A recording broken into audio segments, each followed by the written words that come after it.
नमस्कार, बहुत स्वागत है आप सभी का। आप देख रहे हैं IBC 24। शाम के 5 बज रहे हैं। 5 बजे 25 खबरों में आइए देखते हैं आज दिन भर किन खास खबरों का अपडेट हम आप तक पहुंचाएंगे। पंजाब हरियाणा बॉर्डर पर पिछले 9 महीने से कैंप लगाकर बैठे किसानों का दिल्ली कूच शुरू हो गया है। 101 किसानों ने पैदल अंबाला की तरफ बढ़ते हुए 2 बैरिकेड पार कर लिए हैं। अब उन्हें हरियाणा पुलिस और पैरामिलिट्री के बैरिकेड पर रोका गया। किसानों ने बैरिकेड पर कंटीले तार उखाड़ दिए हैं और इसके साथ हरियाणा पुलिस ने उन्हें चेतावनी दी है। किसान और पुलिस आमने सामने आ गए। MSP, कर्ज माफी और पेंशन जैसी मांगों को लेकर ये किसान 13 फरवरी से धरना दे रहे थे। किसानों को हरियाणा सरकार ने मार्च की इजाजत नहीं दी है। किसानों के प्रदर्शन को देखते हुए हरियाणा की गृह सचिव सुमिता मिश्रा ने पंजाब हरियाणा के बॉर्डर से सटे अंबाला के 11 गांव में इंटरनेट बंद करने का आदेश दिया है और अब किसानों ने अपना मार्च वापस ले लिया है। अब वो वापस हो रहे हैं।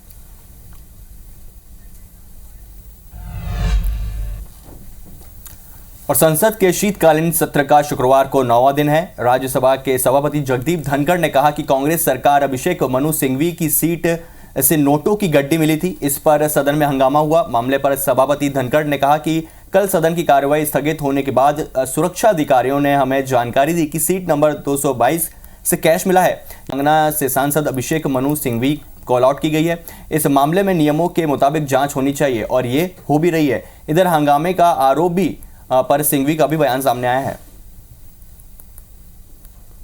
मुझे वहाँ रख के छोड़ के जाना, ये इतनी एक हास्यास्पद चीज़ है। अगर ये गंभीर नहीं होती तो मैं इसको हास्यास्पद समझता। लेकिन एक और मूल बात है, हर चीज़ में राजनीति करना, हर चीज़ में आक्षेप प्रत्यारोप आरोप करना, मैं समझता हूँ हमारे पूरे सिस्टम को नीचे दिखाता है। बाकी जो भी कार्रवाई सही समझे करनी चाहिए, ये कहीं ना कहीं सिक्योरिटी लैप्स हुआ है, कहीं ना कहीं किसी गलती हुई है।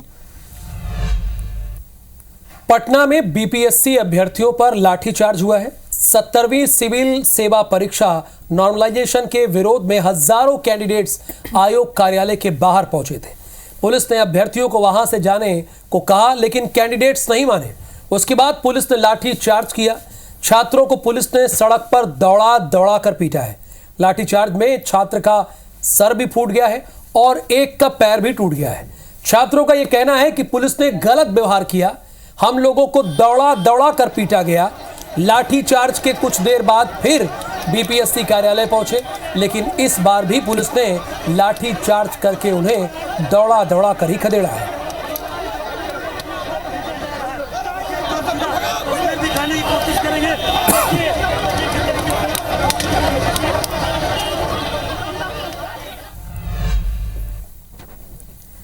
इधर मथुरा में शाही ईदगाह में एक महिला लड्डू गोपाल लेकर पहुंची, जिसके बाद वहां हड़कंप मच गया। महिला अखिल भारत हिंदू महासभा आगरा के महिला मोर्चा के जिलाध्यक्ष हैं, जो अचानक मथुरा में विवादित स्थल के गर्भगृह में लड्डू गोपाल की स्थापना करने पहुंच गए।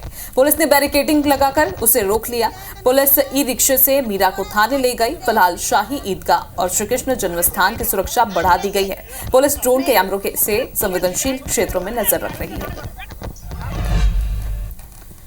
इधर गुजरात पुलिस ने सूरत से डॉक्टरी की फर्जी डिग्री देने वाले गिरोह का भंडाफोड़ किया है। ये गिरोह पिछले 32 साल से कम पढ़े लिखे बेरोजगारों को 70,000 से ज्यादा फर्जी डिग्रियां बांट चुका है।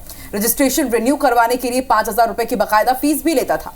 इनमें से एक तो 8वीं पास है, वही एक फर्जी डॉक्टर शमीम अंसारी भी शामिल है, जिसके गलत इलाज की वजह से कुछ दिन पहले एक बच्ची की मौत हो गई थी। इस मामले में अब तक 13 लोगों को गिरफ्तार किया जा चुका है। आप सोचिए, 30 साल से इनका ये गैंग चल रहा था। ऐसे में कितने फर्जी डॉक्टर्स गुजरात में और देश के अलग अलग हिस्सों में होंगे। और फिल्म पुष्पा 2 का क्रेज जारी है और हैदराबाद में इसी बीच फिल्म पुष्पा 2 की स्क्रीनिंग के दौरान भगदड़ के चलते एक महिला की मौत के मामले में पुलिस ने एक्टर अल्लू अर्जुन और थिएटर और सिक्योरिटी एजेंसी पर गैर इरादतन हत्या का केस दर्ज किया है।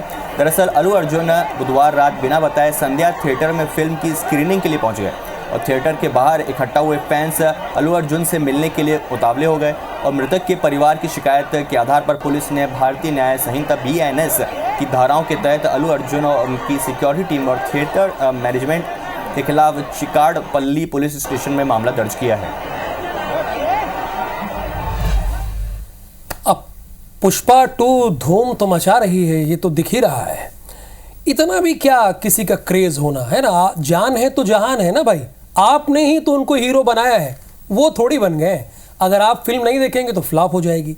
तो इतना किसी के लिए परेशान मत होइए, बड़ी सीधी सी बात है। मुंबई के गैलेक्सी थिएटर में भगदड़ यहां भी मच गई है।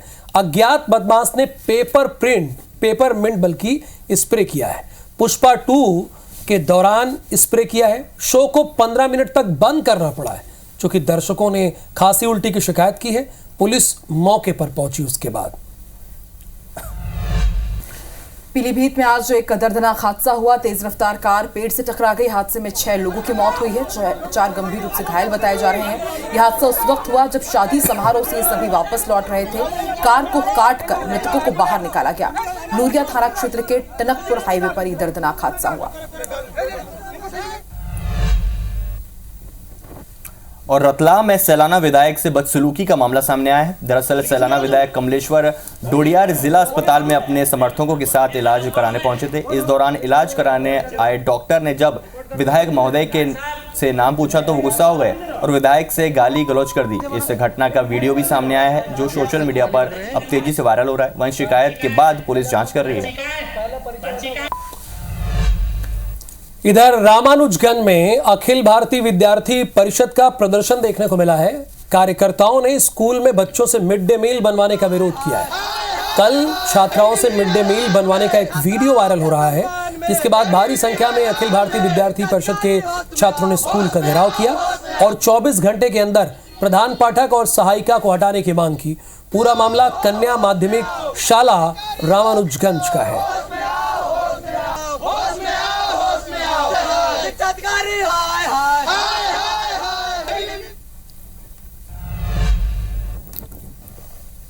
फिलहाल इंदौर का रुख करेंगे। इंदौर के शहर कांग्रेस कार्यालय में राष्ट्रीय पदाधिकारी की मौजूदगी में कांग्रेस कार्यकर्ता आपस में ही भिड़ गए। इस दौरान 2 कार्यकर्ताओं की जमकर पिटाई कर दी गई। दोनों पक्षों ने एक दूसरे पर आरोप लगाए हैं। मारपीट में घायल युवक का पुलिस ने मेडिकल करवाया है, जिसके बाद शिकायत करने थाने पहुंचे दोनों पक्षों के बीच कांग्रेस नेताओं ने समझौता करवा दिया। कवर्धा के लोहारीडीह कांड में 4 मामलों में जमानत दी गई है। करीब 23 लोगों को 4 मामलों में जमानत दे दी गई है। 167 लोगों के खिलाफ 5 अलग अलग मामलों में एफआईआर दर्ज की गई थी। पुलिस के ऊपर हमला और दुर्व्यवहार के मामले अभी भी दर्ज हैं। 69 लोगों को जेल भेजा गया था। 5 अलग अलग मामलों में 46 आरोपी अभी भी जेल में बंद हैं। मामले में 92 लोग अभी भी फरार चल रहे हैं। बुरहानपुर में इंदौर लोकायुक्त की टीम ने पुलिस के प्रधान आरक्षक पवन शर्मा को 50,000 रुपए की रिश्वत लेते पकड़ा है। इस मामले में एक अन्य प्रधान आरक्षक को भी मुख्य आरोपी बनाया गया है।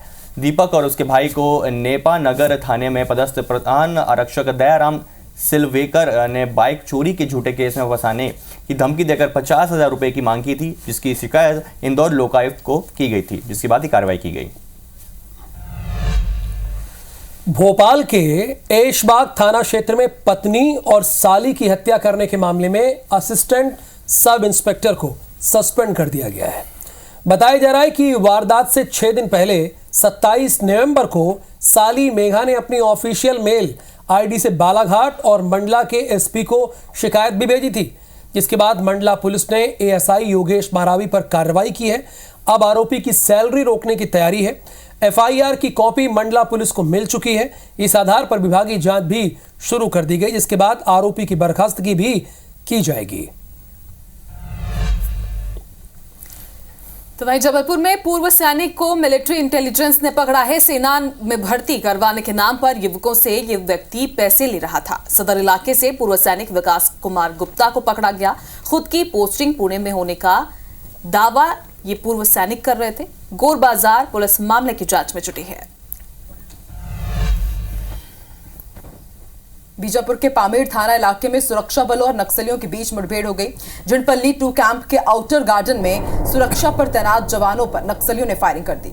जवानों ने मुंहतोड़ जवाब दिया। सुरक्षा बलों की ओर से की जा रही जवाबी कार्रवाई से नक्सली डर गए और मौके से भाग खड़े हुए। मुठभेड़ में सुरक्षा बलों के 2 जवान घायल हुए हैं। बस्तर को नक्सल मुक्त कराने के मकसद से सुरक्षा बलों की ओर से इलाके में नए कैंप खोले जा रहे हैं। इसके विरोध में नक्सलियों ने फायरिंग की और इस कायराना करतूत को अंजाम दिया। बजरंग बली की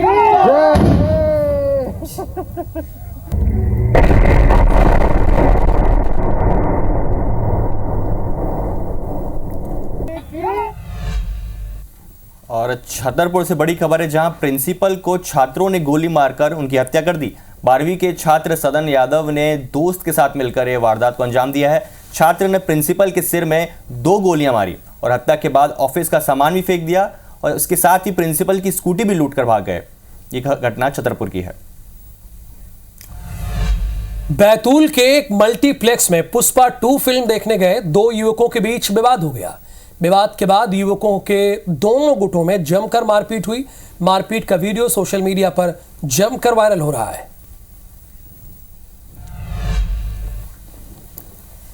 इधर रतलाम में 3 नाबालिग बच्चों की पिटाई का वीडियो सोशल मीडिया पर खूब वायरल हो रहा है। अमृत सागर उद्यान का करीब 1.5 माह पुराना ये वीडियो बताया जा रहा है और वीडियो में एक आरोपी 3 नाबालिगों को लगातार पीट रहा है, उन पर चप्पल और थप्पड़ बरसा रहा है, साथ ही जय श्री राम के नारे भी लगवा रहा है। मामले को लेकर गुस्साए परिजनों ने बीती रात माड़क चौक का थाने का घेराव कर दिया, जिसके बाद मौके पर पहुंचे अफसरों ने लोगों को समझाइश देकर मामला शांत करवाया। फिलहाल पुलिस ने मामला दर्ज कर लिया है और आरोपी की तलाश जारी है।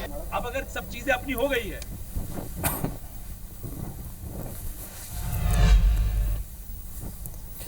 खबर रायपुर से है। गैंगस्टर अमन साहू की झारखंड वापसी होगी। एनआईए कोर्ट ने झारखंड वापसी का आदेश दिया है। 2 महीने से रायपुर सेंट्रल जेल में यह बंद है अमन साहू। गैंगस्टर अमन साहू के वकील ने इस बात की जानकारी दी है। गैंगस्टर अमन साहू की झारखंड वापसी होगी, यानी कोई वापसी इसकी नहीं हो रही। झारखंड जेल में जाएगा, वहां बंद रहेगा। बड़ी सीधी सी बात है। एनआईए कोर्ट ने झारखंड उसे भेज दिया है और झारखंड जेल में बंद रहेगा। ये गैंगस्टर है, अभी रायपुर जेल में बंद है, सेंट्रल जेल में। अब इसको पकड़ के पुलिस ले जाएगी और झारखंड की जेल में बंद कर देगी। तहसीन जैदी आगे की जानकारी देंगे। तहसीन बताइए। ये कुख्यात गैंगस्टर है अमन साहू, जो लॉरेंस बिश्नोई गैंग का पुराना साथी है और इसने अभी पिछले दिनों एक कारोबारी के ऑफिस पे गोलीबारी करवाई थी, जिसमें इस बात की पुष्टि हुई थी। उसके बाद इसके 18 साथियों को गिरफ्तार करके अलग अलग जगहों से शूटरों को जेल भेजा गया था। उसके बाद इसको प्रोडक्शन वारंट पे लाया गया था, क्योंकि इसके खिलाफ गंज थाने में और तेलीबाना थाने में अपराध दर्ज था। उसके बाद इसको पूछताछ रिमांड पे लिया गया था 10 दिन की। उसके बाद इसको अभी पिछले 2 महीने से जेल में, रायपुर जेल में बंद था और आज इसकी पेशी थी और इसमें ये बात सामने आई कि इसमें जो इसका प्रोडक्शन वारंट था उसके आधार पे इससे पूछताछ पूरी हो गई और उसके बाद इसको एनआईए कोर्ट में पेश किया गया था। तो वहां से ये आदेश हुआ है कि इसको तत्काल जो है रायपुर पुलिस इसको अपनी कड़ी सुरक्षा में लेके जो झारखंड पुलिस के सुपुर्द करेगी और वो वहां पे उसके जेल में रहेगा। तो इस समय की बड़ी खबर निकल के ये आई है कि गैंगस्टर अमन साहू को अब छत्तीसगढ़ पुलिस जो है वो लेके जाएगी और झारखंड पुलिस के हवाले करेगी। जी धन्यवाद तहसीन इस पूरी इंफॉर्मेशन के लिए आपका। अष्टलक्ष्मी महोत्सव मनाया जा रहा है और उसकी तस्वीरें आपको दिखाते हैं। देश के प्रधानमंत्री नरेंद्र मोदी इस कार्यक्रम में शामिल हैं और संबोधित कर रहे हैं। सुनते हैं। और फ्लाइट्स की संख्या लगभग 2 गुनी हो गई है। ब्रह्मपुत्र और बराक नदियों पर वाटरवे बनाने का काम चल रहा है। सबरूम लैंड पोर्ट से भी वाटर कनेक्टिविटी बेहतर हो रही है। साथियों, मोबाइल और गैस पाइपलाइन कनेक्टिविटी को लेकर भी तेज गति से काम हो रहा है। नॉर्थ ईस्ट के हर राज्य को नॉर्थ ईस्ट गैस ग्रिड से जोड़ा जा रहा है। वहां 1600 किलोमीटर से अधिक लंबी गैस पाइपलाइन बिछाई जा रही है। इंटरनेट कनेक्टिविटी पर भी हमारा जोर है। नॉर्थ ईस्ट के राज्यों में 2600 से अधिक मोबाइल टावर लगाए जा रहे हैं। 13,000 किलोमीटर से अधिक का ऑप्टिकल फाइबर नॉर्थ ईस्ट में बिछाया गया है। मुझे खुशी है कि नॉर्थ ईस्ट के सभी राज्यों तक 5G कनेक्टिविटी पहुंच चुकी है। साथियों, नॉर्थ ईस्ट में सोशल इंफ्रास्ट्रक्चर में भी अभूतपूर्व काम हुआ है। नॉर्थ ईस्ट के राज्यों में मेडिकल कॉलेज का काफी विस्तार हुआ है। कैंसर जैसी बीमारियों के इलाज के लिए भी अब वहीं पर आधुनिक सुविधाएं बन रही है।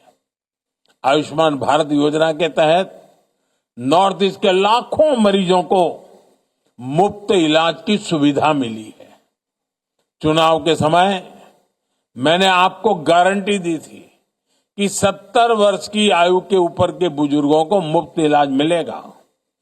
आयुष्मान वय वंदना कार्ड से सरकार ने अपनी ये गारंटी भी पूरी कर दी है। साथियों, नॉर्थ ईस्ट की कनेक्टिविटी के अलावा हमने वहां के ट्रेडिशन, टेक्सटाइल और टूरिज्म पर भी बल दिया है। इसका फायदा ये हुआ कि देशवासी अब नॉर्थ ईस्ट को एक्सप्लोर करने के लिए बड़ी संख्या में आगे आ रहे हैं। चलिए अब रुक कर लेते हैं मंदसौर से खबर का। जमीन विवाद में दो पक्षों में मारपीट हुई है। गोली लगने से एक महिला की मौत हो गई और मारपीट के दौरान बताया जा रहा है कि यहां पर फायरिंग हो गई जिसमें एक महिला की मौत हुई है। घटना में 3 लोग घायल भी हुए हैं। गांव में पुलिस बल की तैनाती की गई। गरुड़ थाना क्षेत्र के ढाकनी गांव के पास ये विवाद हुआ। और भोपाल में डबल मर्डर के आरोपी एएसआई योगेश मरावी को सस्पेंड कर दिया गया है। एएसआई योगेश पर पत्नी और साली की हत्या का आरोप है। 3 दिसंबर को यह वारदात हुई थी और आरोपी एएसआई योगेश मरावी की सैलरी भी रोक दी जाएगी। वहीं एएसआई को बर्खास्त करने की भी तैयारी है और विभागीय जांच भी शुरू हो चुकी है। राजगढ़ जिले के तलेन थाना क्षेत्र में रहने वाले एक दलित युवक की मौत के बाद बीती रात परिजनों ने शव को थाने में रखकर जमकर हंगामा किया और न्याय की मांग की। परिजनों का कहना है कि मजदूरी को लेकर मृतक युवक राहुल का गांव के 2 लोगों राकेश और अर्जुन पाटीदार से विवाद हुआ था। विवाद के बाद दोनों ने उसे पीटा और जब अपनी शिकायत लेकर पीड़ित थाने पहुंचा तो पुलिसकर्मियों ने भी उसे पीट दिया। घटना के बाद गुरुवार को राहुल के पेट में अचानक दर्द हुआ और बाद में शाजापुर के अस्पताल में इलाज के दौरान उसकी डेथ हो गई। वहीं मामले में सियासत शुरू हो गई है। कांग्रेस का कहना है कि बीजेपी सरकार में दलित आदिवासियों का जीना मुश्किल हो गया है। वहीं बीजेपी ने मामले में सफाई देते हुए कहा है कि मोहन सरकार में अपराधी बख्शे नहीं जाएंगे।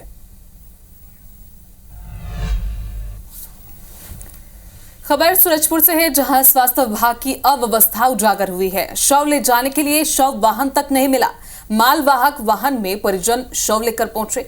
सड़क हादसे में युवक की मौत हुई थी जिसके लिए शव वाहन की व्यवस्था तक नहीं की गई। विश्रामपुर स्वास्थ्य केंद्र की घटना बताई जा रही है। नर्मदापुरम से खबर है, यहां पर जान बचाने की जद्दोजहद की तस्वीर सामने आई है। अनियंत्रित डंपर पावर खेड़ा पुलिया के पास पलट गया। करीब आधे घंटे से ड्राइवर डंपर के नीचे ही फंसा रहा। ड्राइवर को जेसीबी और जैक से बाहर निकालने की कोशिश की जा रही है। नर्मदापुरम इटारसी मार्ग पर इस हादसे के बाद यातायात काफी हद तक प्रभावित है। देहात और यातायात पुलिस मौके पर मौजूद है। रेस्क्यू करने की कोशिश की जा रही है।